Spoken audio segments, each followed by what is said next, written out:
Hey there, cats and kitties. I'm the Blues Man, Johnny Blues, and this is going to be a brief little review for TRON Uprising Episode 4, entitled Blackout.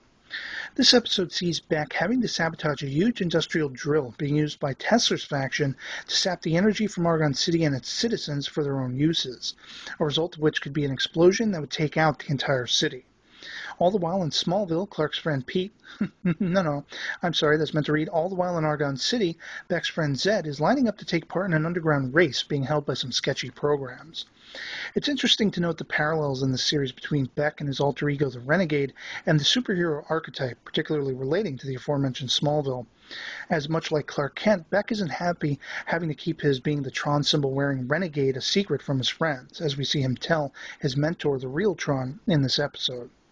A further parallel to Smallville might be Beck saving the life of a foe, in this case Teslar's subordinate Paige, who we see loses favor with Tesla when she is deemed too cautious to push the drill to its limits, for which she is rewarded by Teslar's replacing her as the drill's overseer with fellow subordinate Pavel.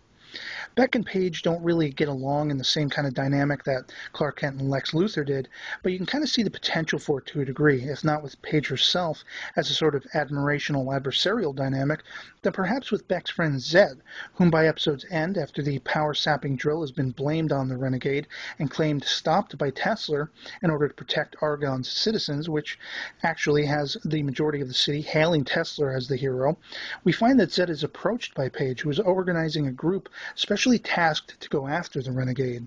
The reason she wants Zed to join her ranks is because of his exceptional abilities producing souped-up ultra-fast light cycles, in hopes of keeping up with the Renegade per their next encounter.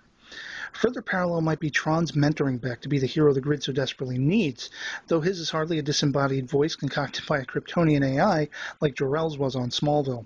In this series, Tron is alive and well, and he's in the here and now, and I really couldn't be happier to see that he's such a large presence in this series. On the whole, I have to say I'm digging the hell out of it so far. The animation is stylish and cool, the episodes are well paced, and have some just brilliant action sequences. I find myself particularly marveling that we have a Tron series at all, or at least one set within the Tron world, especially while watching the killer light cycle chases through the underground tunnels as we see in this episode. Just gives me chills. The voice acting is consistently well done by all the involved players, and I'm just mesmerized by the potential this series has to go in some really interesting directions.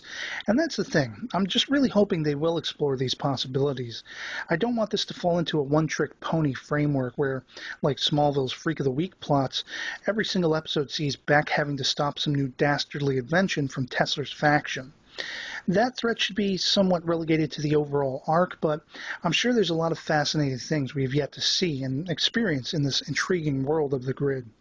But, otherwise I'm totally digging it, and as long as I can get my hands on the episodes, I'll definitely continue reviewing them. It's kind of hard for me to come by being a strictly mobile user with all things online, but, as long as I can, I will, and I'd love to know what you guys saw of the episode, so please comment below or as a video response, and otherwise, I'll catch you all later.